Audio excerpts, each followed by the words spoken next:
Assalamualaikum warahmatullahi wabarakatuh. Kembali lagi di channel Tedia.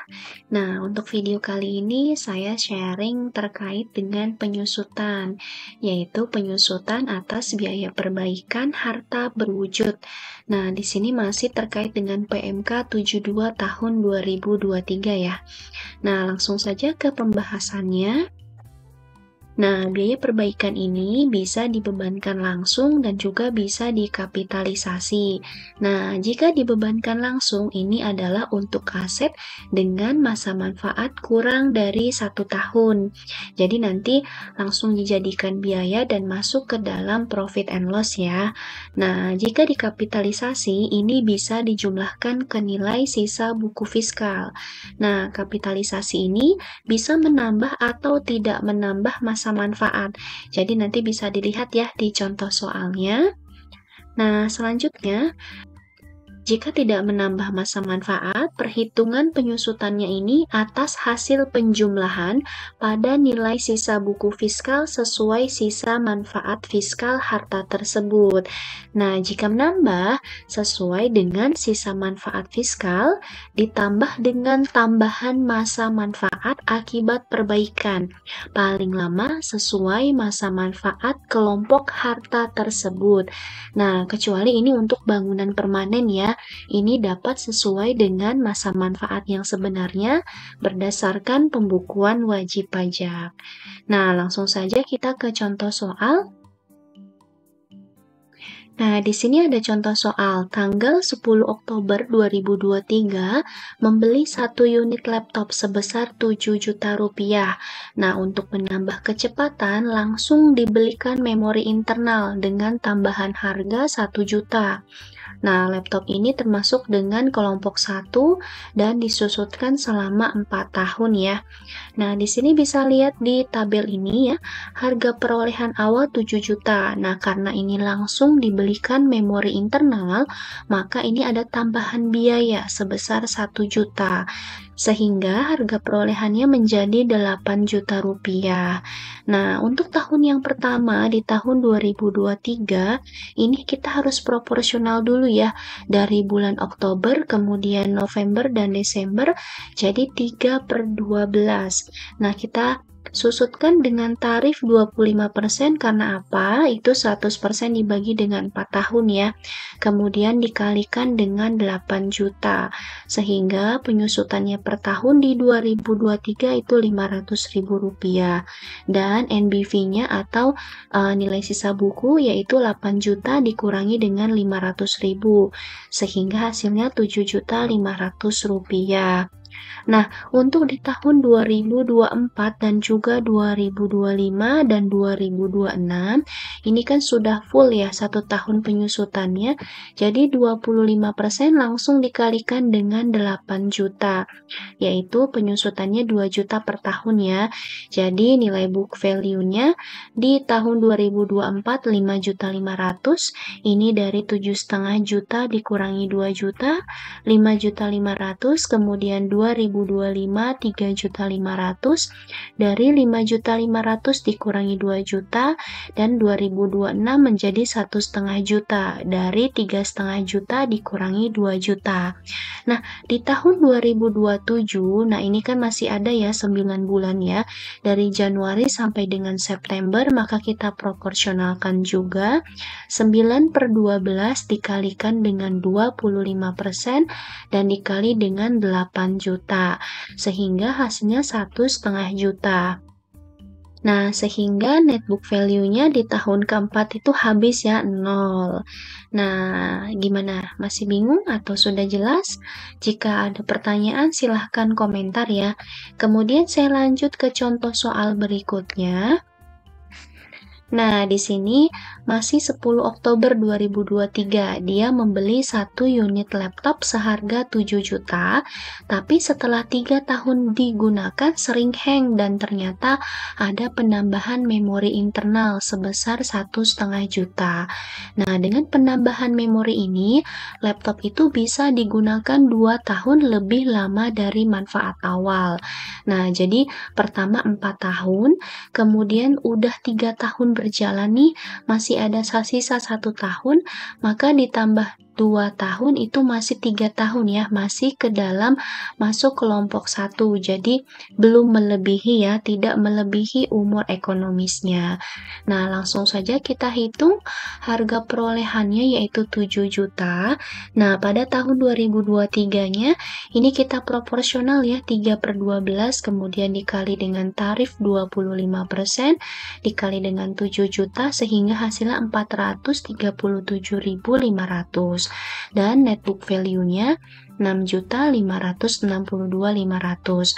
Nah, kemudian di tahun 2024 dan 2025 ini sudah full 1 tahun yaitu 25% dikalikan dengan 7 juta, hasilnya 1.750.000 sehingga NBV-nya di 2024 4,8 juta sekian dan di 2025 3.062.500.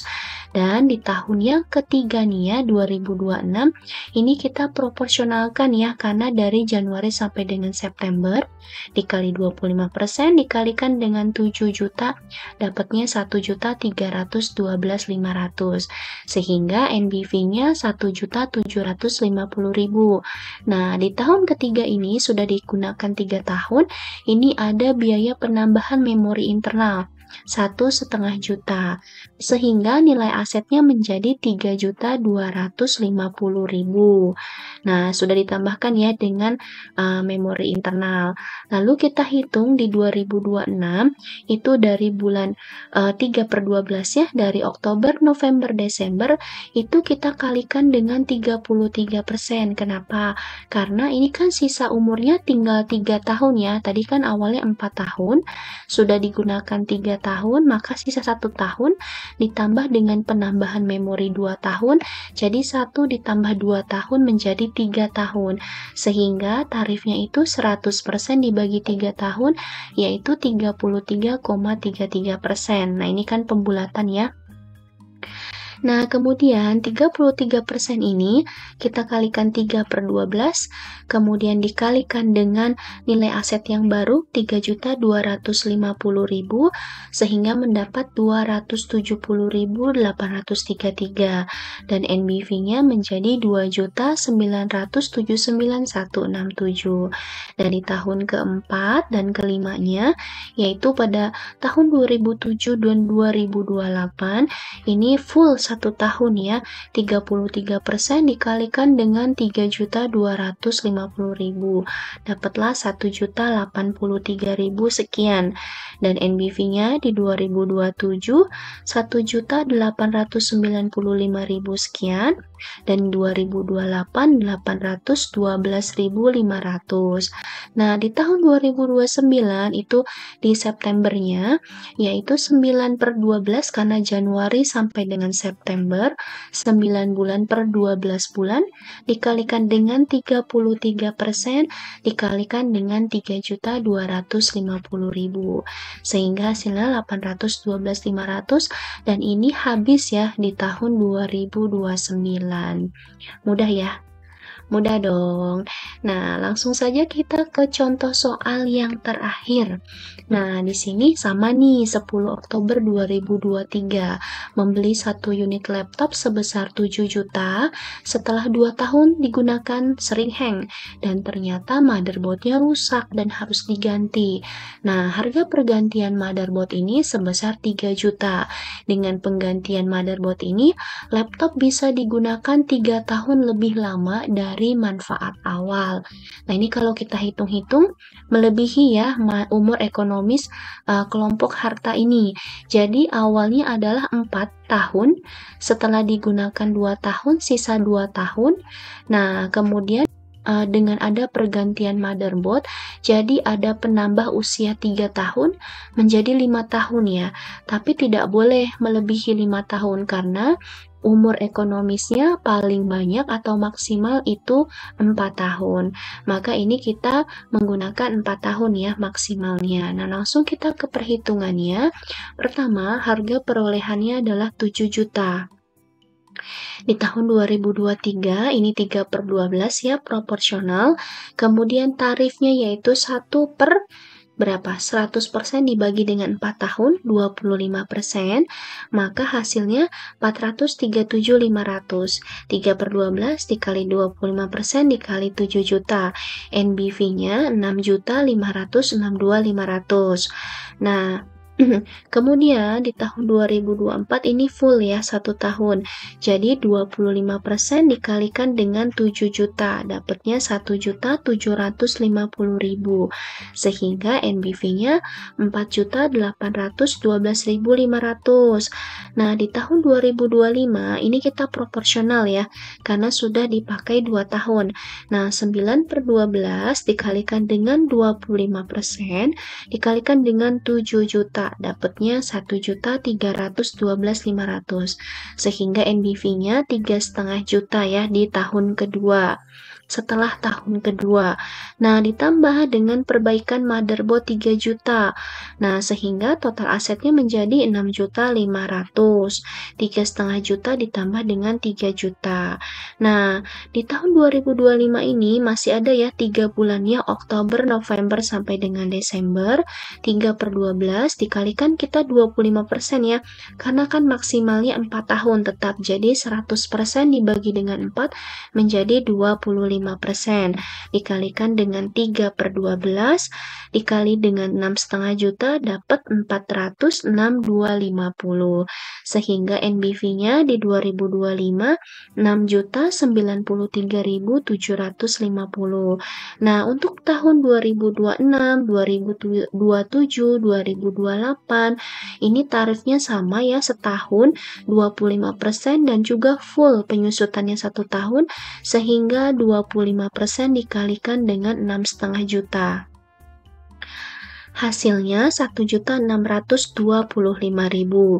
Di tahun 2026 NBV-nya menjadi 4,4 juta sekian, 2027 2,8 juta sekian, 2028 1.218.750, dan di 2029 di tahun terakhirnya ini kita proporsional ya. Dari Januari sampai dengan September, 9/12 dikalikan dengan 25% dikalikan dengan 6,5 juta, dapat 1.218.750, sehingga NBV-nya menjadi 0 di September 2029.